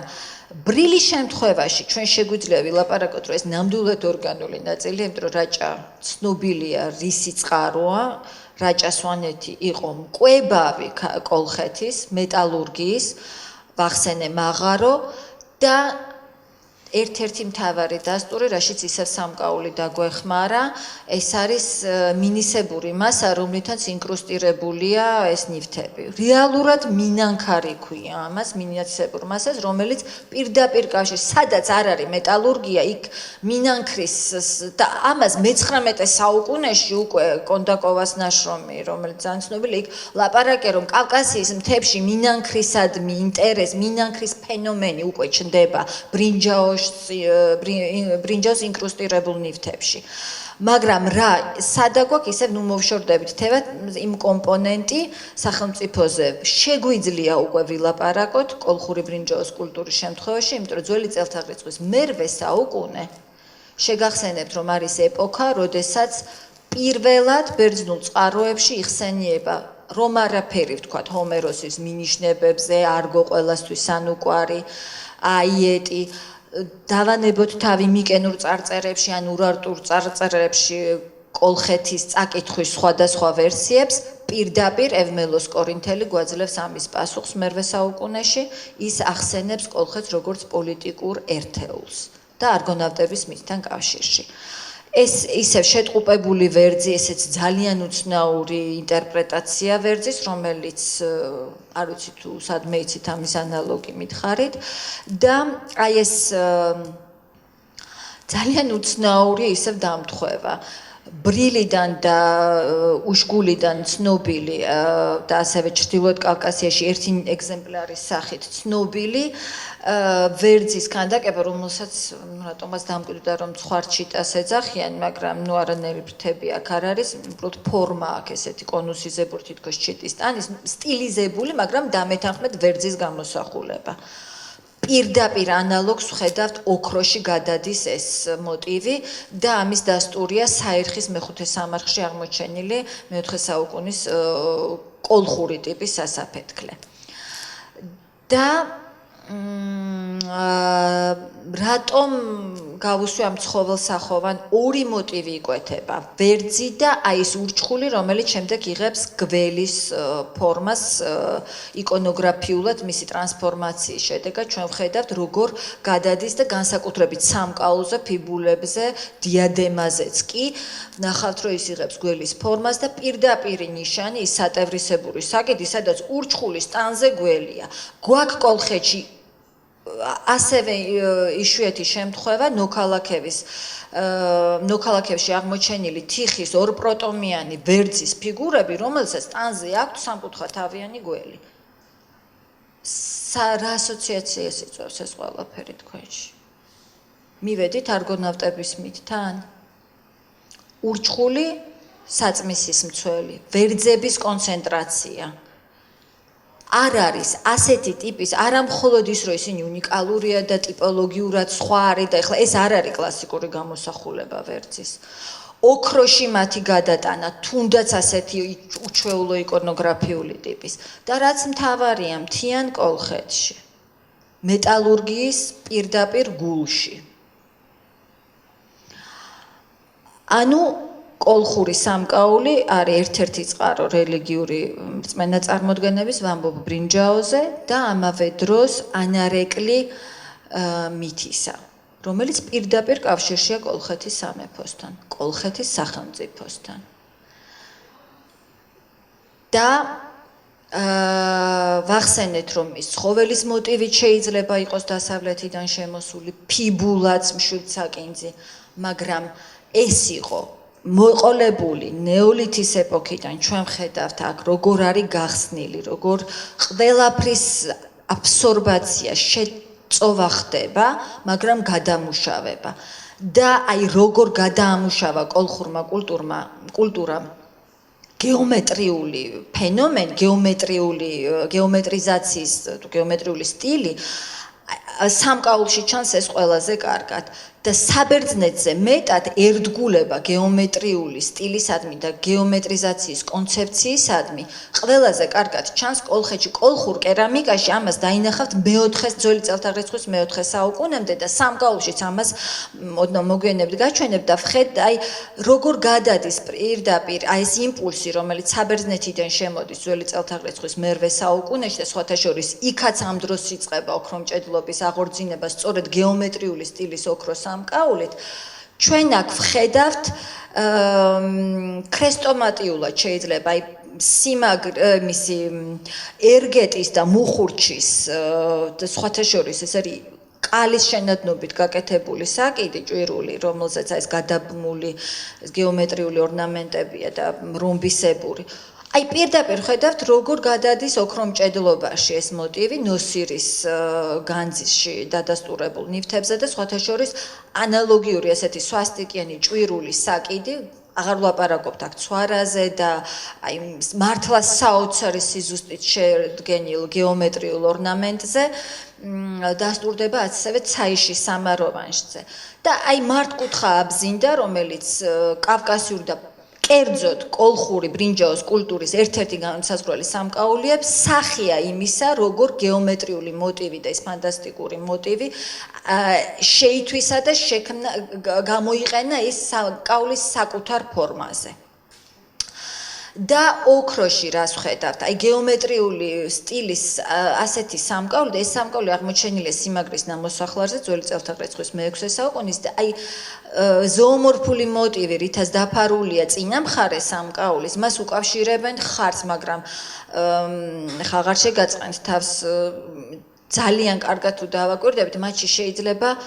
თაგვის არსება არის ერთ-ერთი ვერსია ამ ინტერპრეტაციაში რომ შეიძლება თაგვიც იყოს და თაგვი რელიგიურ სიმბოლიკაში ბერძნულ რელიგიურ სიმბოლიკაში აპოლონთან კავშირშიც არ არის შემთხვევითი და თანაც თაგვი არის ასევე ხთონიური არსება. ანუ ხთონიური არსებების გამოსახვა არის ასევე ერთ-ერთი ნიშანი კოლხური ოქრომჭედლობის გეომეტრიულ სტილთან ერთად და აი ძველი წელთაღრიცხვის მე-5 საუკუნეში, როდესაც საბერძნეთში ვერ ნახავთ ბერძნულ ოქრომჭედლობაში გეომეტრიულ მოტივს, აქ სამკაულის სეტის ნაწილია და მე გაჩვენებთ აქ ვანის მე-11 სამარხს, ძველი წელთაღრიცხვის მე-5 საუკუნის მეორე ნახევრით დათარიღებულს, რომელშიც კუს ყელსაბამები აღმოჩნდა. თავსამკაული აი ეს რომბისებური დაბოლოებებიანი საკიდებით და რა მინდა თქვა, რომბებით აზროვნება, რომბებით გამოსახვა სამკაულის არის ერთ-ერთი ნიშანი და რომბი თანაც ორად გაყოფილი. აი ეს ეგრეთ წოდებული ბიპირამიდები, რომელთაც ჩიტთან ხედავთ და სხივანა საყურეებს და კოლხური საყურეების დაბოლოება და ერთ-ერთი სახეა და ყელსაბამზე, რასაც თქვენ ხედავთ, ასევე ვანის ერთ-ერთ ყელსაბამზე. აი რეალურად ეს არის ორი თითქოს სამკუთხედი და ან რომბი ორად გაყოფილი და თუ და ასევე ვერცხლის ეს ორი არაჩვეულებრივი ნივთი თუნდაც ამ შემთხვევაში ტექნიკის ხაზგასმას ვერ ავწდები, იმიტომ რომ ეს არის უნიკალური შემთხვევა ვერცხლში გრანულაციის გამოყენების. რომელიც არის უიშვიათესი და აი ამ ნივთის გარდა ვერცხლზე გრანულაციის გამოყენების შემთხვევა ისევ და ისევ საქართველოში დასტურდება სამთავრო სამაროვანის ერთ-ერთ საკითხზე. მაგრამ რა მინდა თქვა, ორმაგი ორად გაყოფილი რომბი. და ამაზე არის გენიალური ნაშრომი ირაკლი სურგულაძის, რომელსაც პირდაპირ ახსნილი აქვს ბრინჯაოში როგორ ხდებოდა ამ ორნამენტის გამოყენება უსასრულობის და მარადიულობის გადმოსაცემა და კოლხური დიადემის მთავარი განსაზღვრელი რა არის? ორად გაყოფილი რომბი. და გახსოვთ, აი, როდესაც ვაჩვენეთ ეს ცხოველების გამოსახულებით, ხომ? სარკისებურად არის, ანუ სარკისებურად გამოსახვა ზედა და ქვედა რეგისტრში პირდაპირ უსასრულობის მაჩვენებელია. და აი ეს რომბული სახეები, ეს ბიპირამიდები, რომელსაც ასე დაჟინებით საუკუნე ნახევრის მანძილზე ვხედავთ კოლხური ტიპის სასაფეთქლებზე, ფიჭნარში, საირხეში და ვანში, ითხვისში და თავსამკაულზე და კიდევ გეომეტრიულ ორნამენტებთან კომბინაციაში გვაფიქრებინებს, რომ ეს არ არის შემთხვევითობა. ეს არის ის ფორმა, რითაც ირჩევს კოლხი ოქრომჭედელი გადმოსცეს თავისი დამოკიდებულება უსასრულობის და მარადიულობის იდეის გადმოსაცემად, რისთვისაც იქმნება ეს სამკაული, რომელიც უნდა გააყოლონ ვიღაც წარჩინებულ კოლხს იმ ქვეყნად. და შეგახსენებთ, რომ მე-11 სამარხში ვანის მე-11 სამარხში 1500 ოქროს ნივთი აღმოჩნდა. და ისევ მე-11 სამარხში აღმოჩენილი, აი უსასრულობის იდეა როგორ არის კიდევ სხვა ფორმებით. ერთი მხრივ აქემენიდური მოტივი, რომელსაც აი ამ დახვეულ ნივთზე ხედავთ თქვენ, ეს იყო სუდარის შემკულობა, რომელიც წელის არეში აღმოჩნდა. და შესაბამისად ფიქრობენ, რომ ის იყო დაკერებული სუდარაზე, რომელშიც ჩვეულებრივ კოლხეთში მდიდრულ სამარხებში ახვევდნენ მიცვალებულებს და 4 ბეჭედი სპირალებით დაბოლოებული. და ეს ფენომენი, რომ 4 სპირალებიანი ოქროს ბეჭედი ვანის გარდა უცებ ფიქსირდება საქართველოს ტერიტორიაზე წინარე ანტიკურ ხანაში, აი 2 წლის წინ გაითხარა ილმაზლოში მარნეულთან სამარხი, სადაც ზუსტად რომელიც მე-7 საუკუნით, ზოგი უფრო ადრეული თარიღით ათარიღებს, მაგრამ მე-7-ს ქვევით ის ვერ ჩამოვა, მე-7 მე-6-ით. იქაც სამარხში ვხედავთ ქალს თუ მიცვალებულს 4 ბეჭედი აქვს, ასევე სპირალებით დაბოლოებული. ანუ სისტემური გამოყენება და რატომ 4? ხო, ეს ისევ დამთხევაა, სპირალები. ასევე ერთ-ერთი და ვოლუტი, რომელიც აი გეომეტრიულ ორნამენტთან ერთად ჩდება და მე აი მინდოდა ისიც მეჩვენებინა, ერთადერთი მასალა, რომელიც კოლხურ სამარხებში ოქროსთან ერთად გვხვდება, არის სარდიონი. და ქარვა. რატომ ახლა არ ქონდათ რამე სხვა ისა, როდესაც მტკვარ-არაქსის ეპოქიდან მოყოლებული და ამ ნედლეულით განებივრებულ მიწა-წყალზე, სადაც ობსიდიანს, აქაც იყენებენ, კოლხეთში ოქროთი ხდება ყველაფრის გადმოცემა. მხოლოდ ერთი ნივთი გვაქვს მინანქრიანი, რომელიც შემოტანილია ის ცნობილი პექტორალი ვანის სამარხიდან, რომელიც აქემენიდური ცენტრიდან არის შემოტანილი. რატომ? ხომ არა გვაქვს საქმე ქარვა და სარდიონი თავად მზის ფერი და ქარვა პირდაპირ მზის ნივთიერებად არის მიჩნეული. აი პირდაპირ ჩანს მზის კულტი, ამაშიც კი რომ არაფერი ვთქვათ სხივანასაყურის ფენომენზე, რომელიც პირდაპირ მზის გამოვლინება და აი ეს სხივისებური განლაგება იკითხება ვანის სამარხებში, თვითონ ყელსაბამებში. ერთ მიცვალებულს მინიმუმ 4 ოქროს ყელსაბამი აქვს და რა არის ძალიან მნიშვნელოვანი. კოლხეთის გარდა ჩვენ ვერ ვნახავთ ვერც თანადროულ ოქრომჭედლობის 2 მთავარ კერაში, აქემენიდურ ირანსა და საბერძნეთში ვერ ნახავთ ყელსაბამებს, რომლებიც შედგენილია მხოლოდ ერთი ტიპის საკიდით და მე ვიმეორებ, აი ცნობილ ყელსაბამად არის მიჩნეული აქემენიდურ სამყაროში პასარგადის განჯში აღმოჩენილი ერთ-ერთი ყელსაბამი. ის მართლა ძალიან გამორჩეულია ზოომორფული საკიდებით, მაგრამ იქ ყველა სხვადასხვა. ბერძნული ყელსაბამები, რომლებიც მართლა შედევრია ოქრომჭედლობის, ხო, ფილიგრანის და გრანულადის გამოყენებით, მაგრამ იქ დეკორზეა მთავარი აქცენტი და იქ ძირითადად იდეა არის, კონცეფცია, რომ ცენტრალური საკიდია და სფეროსებური მძივები, რომლებიც ასევე ძალიან კარგად შეითვისა კოლხურმა ოქრომჭედლობამ, სფეროსებური მძივების კომბინაცია სამგანზომილებიან საკიდთან, მაგრამ რა არის აქ მთავარი?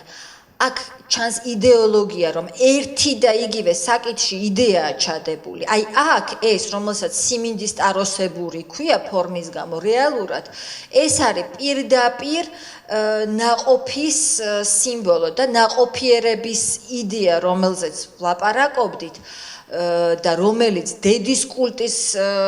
სახით ძალიან აშკარა არის კოლხეთში და კოლხურ ოქრომჭედლობაში. აი ეს 2 ყელსაბამი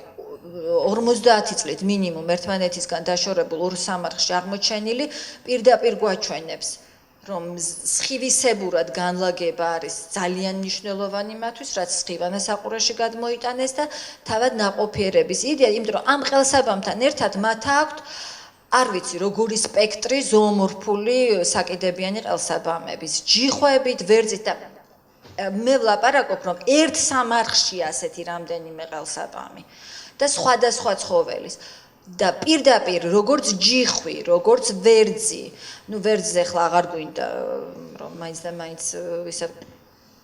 კოლხეთზე მე დავამთავროთ ახლა ნელ-ნელა და კუ, რომელიც ვანში აღმოჩენილია ქალის სამარხში და მე ვიმეორებ ხოლმე ხშირად, რომ აი ეს კუ რითი არის უნიკალური, მხოლოდ ეს ყელსაბამი კი არ არის. აი მის უკან რა დგას. და ძალიან მომწონს მე ერთი შემთხვევა, რომელიც ფიდიასის მიერ აფროდიტეს ქანდაკებას უკავშირდება, როდესაც ფიდიასმა აფროდიტეს ქანდაკება გააკეთა კუდაუდო ფეხთან. და ამის შემდეგ საბერძნეთში ეს მიჩნეულია გათხოვილი ქალის სიმბოლოდ. და შემთხვევითია, რომ ეს მხოლოდ სიმდიდრისთვის ოქრომრავალ კოლხეთში ეს სამკაული არ იქმნება მხოლოდ მოსართავად. ამაზე მუშაობს მთელი საზოგადოება, რომ ორ ცენტრში, საირხესა და ვანში ჩამოყალიბდეს მთელი სისტემა, რომ ოქროს სამკაულით გადმოიცემა მთელი ის რელიგიური ინსტიტუტი და ეს სამარხები მე არ შემეშინდება ვთქვა, რომ არის ტაძრის ეკვივალენტი, იმიტომ რომ ის სეტი კოლხური სამკაულის, რომელშიც ჩანს მზის კულტი, უსასრულობა, რომელიც ფორმების საოცარი ჰარმონიით არის გადმოცემული.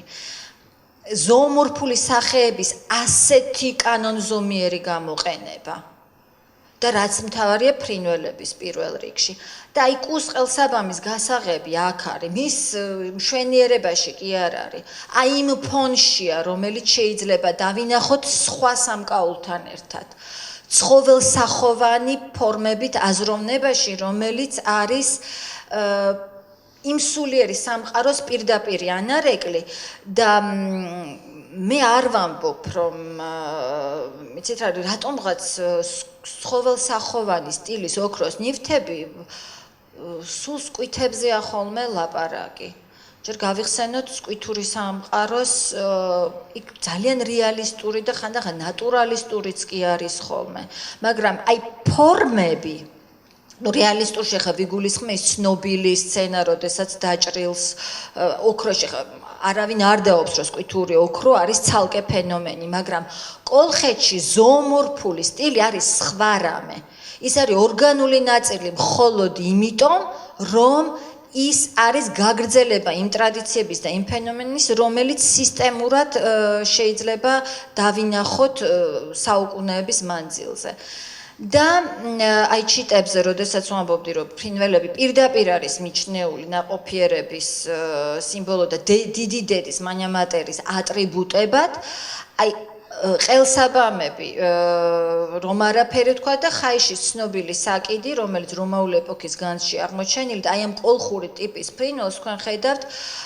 სახლზე, რომელიც სხვათა შორის ასევე კოლხური არქიტექტურას უკავშირდება და ეს არ გეგონოთ ისევ ჩემი რაღაცა თეორია, ამაზე მუშაობდა ძალიან ცნობილი არქიტექტორი გიორგი ლეჟავა და შემდეგ ბატონ ალექსანდრე ჯავახიშვილს აქ ამაზე არაჩვეულებრივი გამოკვლევა და რომელმაც სხვა შორის პირველმა დაათარიღა ეს ნივთი და ამოიღო ესე ვთქვათ იმ აღმოჩენის კონტექსტიდან, რომ მას არანაირი კავშირი ის მხოლოდ რომაულ ეპოქაში მოხდა განძში, მაგრამ ნივთი არის აშკარად კოლხური ოქრომჭედლობის ნიმუში და ეს ამის პირველი ნიშანია სწორედ ჩიტები და აი ჩიტი ფრინველის ტიპი და ასეთი რაღაცა არანორმალური რაოდენობა და მუდმივი გამეორება ყველა ვარიაციაში. ის რაც გაჩვენეთ იყო მე-5 საუკუნის და მე-4 საუკუნის სამარხში. უკვე თან როდესაც ჩდება ბრტყელი ფირფიტოვანი სამკაულების, რომლებიც სხვათა შორის აქემენიდების შემოტანილია და აქემენიდების იმპერია მე-4 საუკუნის მეორე ნახევარში უკვე აღარ ვლაპარაკობთ ამაზე და თითქოს ის მოდა უცებ აქ ისევ რაღაც თავისებური ინტერპრეტაციით გამოიყენეს და აი ნახეთ გულსაბნებზე და ყელსაბამზე ერთ სამარხში ჩიტების როგორი ვარიაცია და ვიმეორებ, ეს არ არის მხოლოდ ვანის ეს არის კოლხური ოქრომჭედლობის განმსაზღვრელი ნიშანი პირდაპირ კავშირში დიდი დედის კულტთან. და აი ეს ორი სასაფეთქლე ვანის სამარხიდან და დიდი დედის კულტის პირდაპირ ამსახველი მასთან დაკავშირებული მხედრები, რომელსაც ხედავთ სასაფეთქლეებზე და მხედარი, რომელიც ასევე ვანის წარჩინებული მეომრის მე-9 სამარხში აღმოჩენილა, ეს ფანტასტიკური არსებები და ნუ ეს ანთროპომორფული გამოსახულებები რატომ არის ასეთი განსხვავებული ბერძნული კონცეფციისგან განსხვავებით და თვით კლასიკურ ეპოქაში ეს კიდევ ცალკე თემა, რომ სქემატიზაცია ხდება ადამიანის და პირიქით ცხოველის ძალიან დეტალურად გადმოცემა და ისევ ერთ-ერთი იდეა, ეს არის თავსამკაულის დეტალები, ფრინველები წყლის და მერე კიდევ რაღაც ჯორცხენას მსგავსის მხედართან, რომელზეც მხედარი იზის. ისევ დავუბრუნდეთ ბერძნების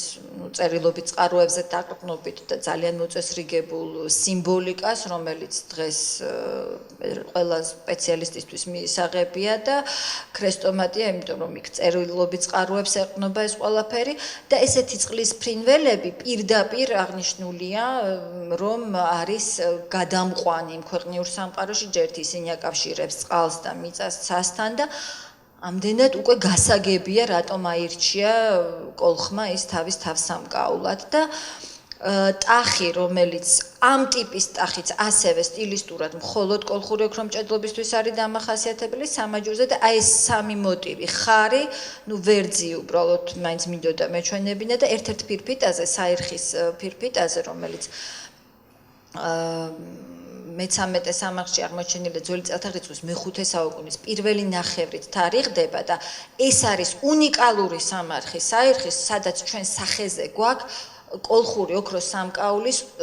სეტის უძველესი ნიმუშია, სადაც დიადემა, სამაჯურები, ყელსაბამები და აი ეს ცხოველსახოვანი ფირფიტა, რომელიც შემდეგ უკვე მოგვიანო პერიოდში ეს სამკუთხედი ხარი, ლომი და ტახი, ეს სამი მოტივი როგორ გადადის შემდეგ კოლხურ დიადემებზე, რომლებიც ვანშია აღმოჩენილი და მათთან თითქმის საუკუნე აშორებს შემდეგ. აი ეს ყველა ელემენტი, სწორედ რომელიც მე-13 სამარხშია საირხის აღმოჩენილი და ხარი ეს არის კიდევ ერთი კომპონენტი, სწორედ ძლიერების, როგორც კონკრეტული პირის, ასევე ზოგადად, ახლა ეს ზოგადი მიღებული სიმბოლოებია, ხარი და ტახი, უბრალოდ ძალიან იშვიათია აქემენიდური ოქრომჭედლობის გარდა, სკვითებს აქვთ ერთი საკიდი ტახის ფორმით, მაგრამ ის რომ დიადემებზეა მათი გამოსახვა ეს ძალიან მნიშვნელოვანია და როგორც გითხარით, აი უკვე უძველეს სეტში კოლხური ოქროს სამკაულის ის გვხვდება ერთ-ერთ ფირფიტაზე. საბეჭდავები, როგორც ერთ-ერთი კომპონენტი და პირდაპირ მინიშნება, როგორც სოციალური სტატუსის, ასევე პირდაპირ სამეფო ძლიერების, იმიტომ რომ ის მფლობელი არის ნიშნულოვანი ან მოხელი ან რა ვიცი, ვინ შეიძლება ეს ყოფილიყო, ახლა სამკაულის მიხედვით შეგვიძლია ადვილად წარმოვიდგინოთ. და უნიკალური შემთხვევა სამკაულის შემთხვევაში, რომელიც დღეს ძალიან მოდური გახდა სხვათა შორის, მონეტა ბეჭედში. კოლხური მონეტის ტიპი გამოყენებულია ბეჭდად, ვერცხლის, აი ხედავთ ხარის თავიანს, მაპატიეთ ამის კარგი ფოტო არ მქონდა, მაგრამ და ის აღმოჩნდა 24 სამარხში, რომელშიც აი სწორედ ის ჭვირული უნიკალური თავსამკაული აღმოჩენილი და მასთან ერთად კიდევ ერთი საბეჭდავი, რომელზეც არის ბერძნული იარაღის ანსამბლი, აი ეს კნემიდები, სამუხლეები, მუზარადი და ფარი არწივის გამოსახულებით და ზევით უფრო ადრეულ სამარხში აღმოჩენილი, ეგრეთ წოდებულ დედატოსის სამარხში, რომლის სახელიც სწორედ ბეჭედზეა ამოტვიფრული და სავარაუდოდ დიონის. ანუ საბეჭდავ ბეჭდებზე ბერძნული მითოლოგიური პერსონაჟების თუ ღვთაების გადმოცემა პირდაპირ მინიშნება რელიგიური რწმენა წარმოდგენების გადმოცემის და რაც მთავარია სახელმწიფოს ფენომენის ამაზე მეტი გადმოტანის საშუალება, რომ მონეტა ჩასვა ბეჭედში და საბეჭდავ ბეჭედში. არ ვიცი, მე მგონი პირდაპირი სიმბოლოა იმისა, თუ როგორ არის გადაჯაჭვული სახელმწიფოს თემა, რელიგიის თემა სამკაულის და დასაკერებელი ფირფიტები, რომელიც ასევე 24 სამარხში აღმოჩნდა, იხვები გითხარით, რისი სიმბოლო შეიძლება იყოს და არწივის საყოველთაოდ მიღებული ძალაუფლების სიმბოლო და აი ის, ვისაც ის მონეტა აქვს ბეჭედში ჩასმული, მის თავს ამკობდა აი ეს ყველაფერი, რასაც აქ ხედავთ. ეს არის ყველაფერი თავის არეში აღმოჩენილი ძველი წელთაღრიცხვის მე-4 საუკუნის მე-3-მე-4 და დააკვირდით როგორ აქტუალურია გეომეტრიული ორნამენტი. იმიტომ რომ ეს არის ის, რაც მათთვის არის ძალიან ორგანული. მიიღო თუ არა ეს კოლხეთმა მე-8 საუკუნეში საბერძნეთიდან, მიდის მე-4 საუკუნემდე და როგორ სისტემურად. და აქ იკითხება ყველა კომპონენტი, რაც ვთქვით, აი სიმბოლურია. ეს თავსამკაული და მის ფენომენზე ვილაპარაკეთ ერთადერთი შემთხვევა, როდესაც ირემი ფიქსირდება კოლხურ სამკაულში, ვერძი სტილიზებული გამოსახულებები, რომლებიც თავის არეში იყო დაკერებული, ბროწეულის საკიდები პირდაპირ ნაყოფიერება და ესეც ძალიან ფართოდ გავრცელებული, როგორც ჯერ აქემენიდურ სამყაროში და შემდეგ საბერძნეთში. და ნუ ფრინველები როგორც სახე და ფრინველი ჩასმული ვარდულაში, რომელიც პირდაპირ ვარდულა ახლა საყოველთაოდ მიღებულია მზის სიმბოლოდ და მე როდესაც სიმაგრის საკიდი გაჩვენეთ მე-6 საუკუნის ერთ-ერთი ანალოგიური ნივთი აღმოჩნდა წყვილის სახით მე-4 საუკუნის სამარხში ვანში და ძალიან გაცვეთილია განსხვავებით სხვა ნივთებისგან. ანუ ამ ერთ მხარეს გეომეტრიული ორნამენტი და მეორე მხარეს არ ვიცი აი ამ თაგვისებური რაღაც ფანტასტიკური არსებებით შემკული მთლიანად დაფარული ზედაპირიანი ეს ორი საკიდი ამათზე ეკიდა კიდევ ზევიდან აი ეს სასაფეთქლეები წარმოიდგინეთ და ესენი ისია გაცვეთილი ხმარების კვალი რომ არ არის გამორიცხული რომ ისინი მართლა საუკუნეზე მეტისაც კი იყოს რადგან ამის მაგალითი გვაქვს და აი სახეა სამარხის და როგორ არის დავარქვათ სახელმწიფო ამ დროს უკვე მე-8 საუკუნიდან ვლაპარაკობთ კოლხეთის მეფეზე და ის სისტემა როგორ არის აწყობილი ამ სამარხზე მარტო რამდენი ადამიანი იყო ჩართული. მარტო მძივები, რომლებიც დაკერებული იყო სუდარაზე, არის თითო ტიპის მძივი 7 მეტრის ასხმა დღეს. რამდენი ადამიანი მუშაობდა ამ ოქროზე, რომ ეს გაეკეთებინა და რაც მთავარია, როგორ ის ერთი გააზრებული სქემა მოყვება და აი ეს ფოტო და ბოლოს პირდაპირ სიმბოლო ამ ადამიანის სტატუსის და სამკაულის ფენომენის სარტყელი რომელიც ამ 24 სამარხში აღმოჩნდა და ალბათ თითონის მიცვალებული რომელიც დაკრძალული იყო ამაზე მიგვანიშნებს თითონის ჩამჩა რომელიც აქ არის წარმოდგენილი ტანსაცმლის მანერა დამუშავების იმიტომ რომ სამარხში პირდაპირ ჩანდა როგორ ქონდა სახელო შემკული ამ ვერძებით მაპატიეთ არწივებით და იხვებით ну სიმბოლიკით აღარ დაკლით აი ამ შუაში კლინეზე მწოლიარე კაც პირდაპირ ხედავთ აქვს ის სახელოს ორრიგად მოუყვება ორნამენტი და აქემენიდური ფილები რომელიც 4 ნიმუშის სახით აღმოჩნდა ამ სამარხში ორი გულზეედო სხვათა შორის და ეს ფანტასტიკური ცხოველები რომელთა შორისაც მოქცეულია ეს კომპოზიცია თვითონ და რომელიც სხვათა შორის ბევრი ნიშნით უახლოვდება თავად ჭვირულ თავსამკაულს რომელიც ამ ადამიანს ეკუთვნოდა ალბათ და ბოლოს აი ეს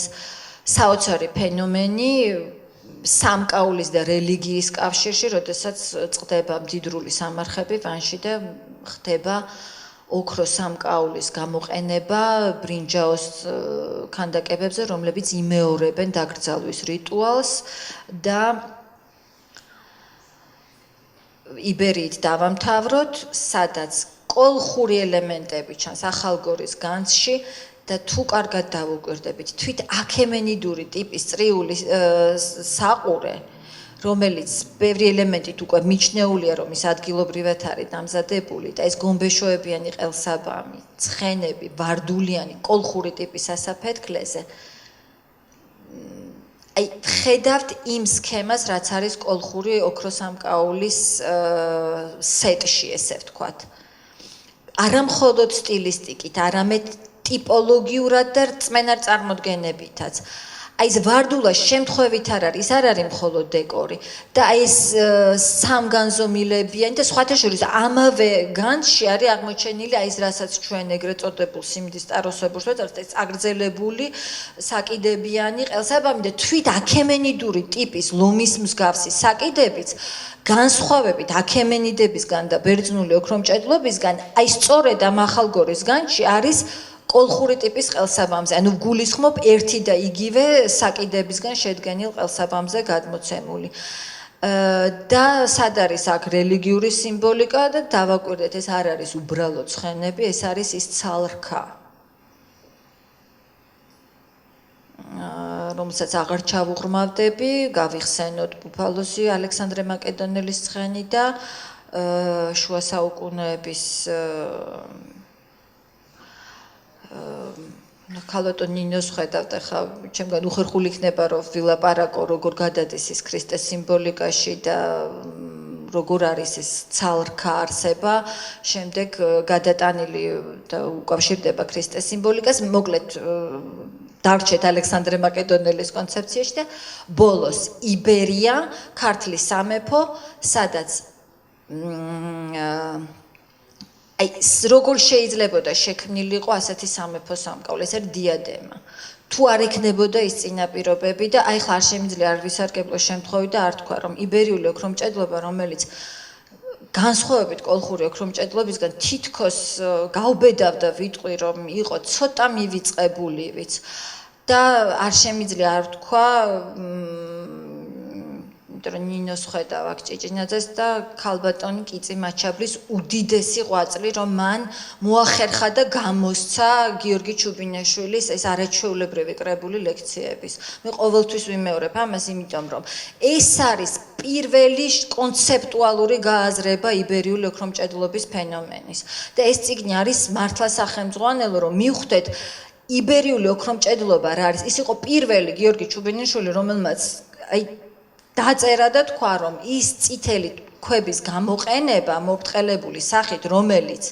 ჩვენ სახეზე გვაქვს იბერიულ ოქრომჭედლობაში და რომელიც შემდეგ ევროპის დედოფლების და მეფეების სამკაულად იქცევა მეროვინგების და გუთების და აი მე ერთი მაგალითი მოგიყვანეთ თქო მე-6 საუკუნის აქ მეორე-მესამე საუკუნეებში იღებს სათავეს და მოყოლებული ჟინვალიდან, მთიანი რეგიონიდან, არმაზის ხევის სამარხებზე რომ არაფერი ვთქვათ, თვით კვაშხიეთში აღმოჩენილი რაჭის მთებში ვერ გაარჩევთ მას მეროვინგების დედოფლის, ერთ-ერთი დედოფლის ცნობილი სამკაულისგან. ოღონდ ის თარიღდება მე-3-მე-4 საუკუნეებით. და ბოლოს, აი სამეფო სამკაულის პირდაპირი გამოვლინება, რითაც დავიწყეთ, აი ეს ყელსაბამი არმაზის ხევიდან და როგორი გენეტიკური კავშირი ჩანს ერთ პატარა დეტალში, ამაზე აღარ დაგღლით, აი ის ბურთულები ზევიდან დასმული, კიდე მცირე ზომის ბურთულით, როგორც აქ არის გამოყენებული, ახალგორის საყურის, წრიული საყურის და ვანის ჭვირული თავსამკაულის გარდა არსად არ არის. ანუ გენეტიკურ კავშირს აქ ხაზს უსვამ და აი თვითონ ეს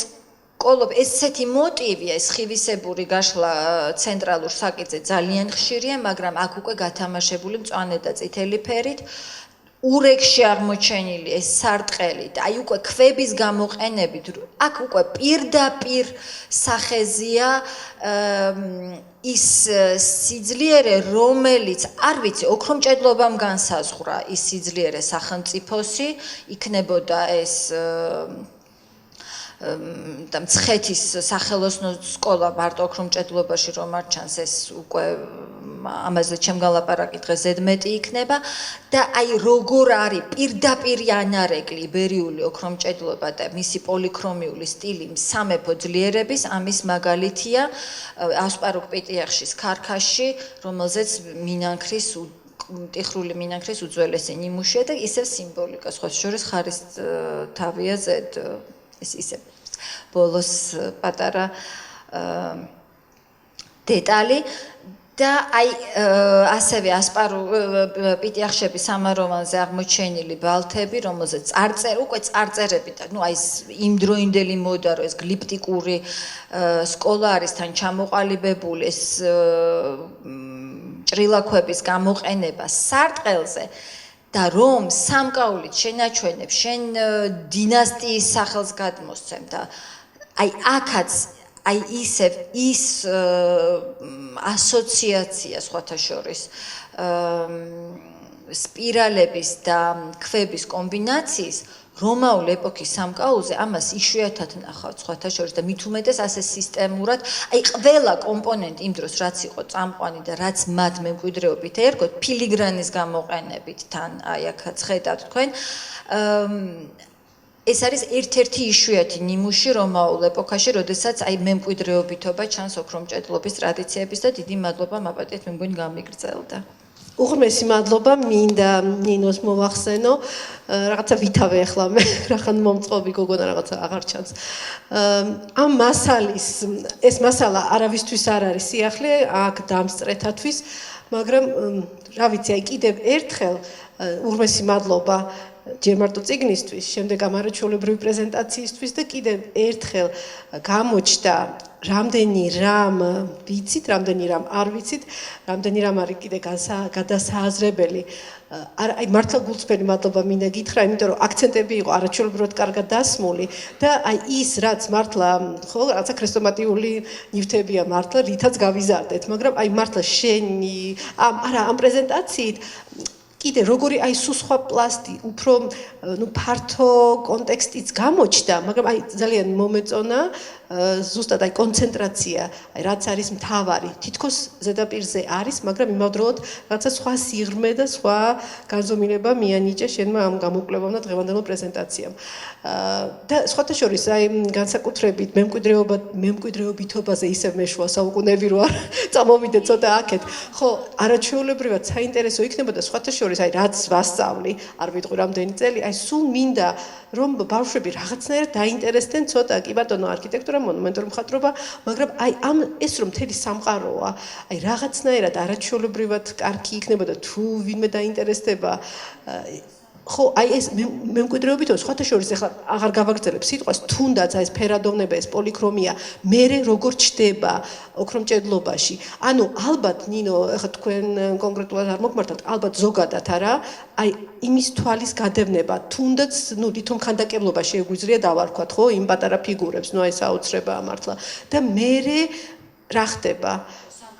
ხო, აშკარად აი მერე ახალი რელიგია, ახალი ესთეტიკა, ახალი ფილოსოფია, აი რა ხდება მერე? ხო, ეს იქნება ეს მაგას ვამბობ, თუნდაც ის ძვირფასი და ნახევარძვირფასი ქვების გამოყენება, უკეთ ისე ემოციურადაც ლაპარაკობ ახლა ცოტა, მაგრამ ძალიან ამაღელვა კიდევ ერთხელ ამ პრეზენტაციამ, იმიტომ რომ და ერთი კითხვა მაქვს ძალიან ზუსტად ძანეთ, მაგრამ რა საინტერესოა, რომ მაინც აი თავი არის რა ხო კონცენტრაცია, თუმცა ნუ გააჩნია ეპოქების მიხედვით, ალბათ შეიძლება წიგნი უნდა ვაღიარო, რომ ჯერ ვერ მოვიცალე, მაგრამ არა ესეც საინტერესოა რა, რაღაცა სხეულის რომელი ნაწილის აქცენტირება ხდება, თქვათ ის დისკოები, თუ ის ლოკალურია, ნუ ქრუმი იყო, თუ საერო იყო, თუ მართველი იყო, ხო და მაგას ვუძახ აი ქრონოლოგიურად და ალბათ ეს იერარქიული სტატუსიც, ვინ რას როდის აქცევს ყურადღებას. საინტერესო. თუმცა აი იმიტომ ხაცხელების დიადემაზე რომ თქვი რომ ის უკვე იმ პერიოდში თუმცა არ არის დიადემის ნიმუში და აქ სამი გაგერთად და ძალიან საინტერესოა რომ ეს არის ინსიგნია დიადემა და აი ოქროში უბრალოდ ეს თავის შემკობა პირდაპირ თუმცა მე აღარ ვიცი რომ ოქრომჭედლობის ნიმუშების სეტში ერთი მიცვალებულის მაგალითზე ადგილი არ არის იცი რა გამახსენა იმ შუბადი თუ ვინ არის ეს ურუკი დედა და რაღაც რეკონსტრუქცია რო გაკეთდეს ალბათ არა მოდელზე ხო საოცრება აი მე ამან ისე იმოქმედა ჩემზე რომ ეს ყველაფერი მარტო თავის სამკაულია ის გამახსენა ხო რეკონსტრუქცია ხო ახლა ძველ აღმოსავლეთს იქნება ამითი გაკეთდეს მაგრამ აი იქ სხვათა შორის ლაჟვარდის ქვები ხო ნუ ახლა აღმოსავლეთია იხმარეს ხა ძალიან პათეტიურად ვამბობ, მაგრამ რამს მინდა ხაზი გაუსვა, რომ აი მხოლოდ ის ქარვაც კი არა ფუნქციურად არის, უბრალოდ დაკერებული იყო თავის არეში. მაგრამ ოქროთი, აი გრანულაციით და ფილიგრანით ის რაც თქვათ ფერადი ქვებით ახლო აღმოსავლეთში ხდებოდა, ამათ ეს ოქროში ხელეწიფებად თქვეს, ყველა ფორმა, მთელი და თან ერთი სქემა, რომელიც მერე ვითარდება და ძალიან მნიშვნელოვანია და მე უბრალოდ მართლა მე მგონი მთავარი ალბათ ის არის, რომ აი ამ მემკვიდრეობითობას გაუყვეთ. რომელიც არა მარტო არქეოლოგიური მასალა, არქეოლოგიური კულტურები იძლევა მის საშუალებას შუა საუკუნეებშიც. აიცით რა არის ჩემთვის ყოველთვის, შეიძლება ეს ჩემი ნაკლია, როგორ იძლევა საშუალებას, რომ აი დღევანდელი წარმოდგენა, ხო? იმ სხვადასხვა საქართველოს თუ პროტოკართველური თუ რა ვიცი კულტურების აი ცენტრის და პერიფერიის თქვათ იგივე აი სვანეთი ასე თუ ისე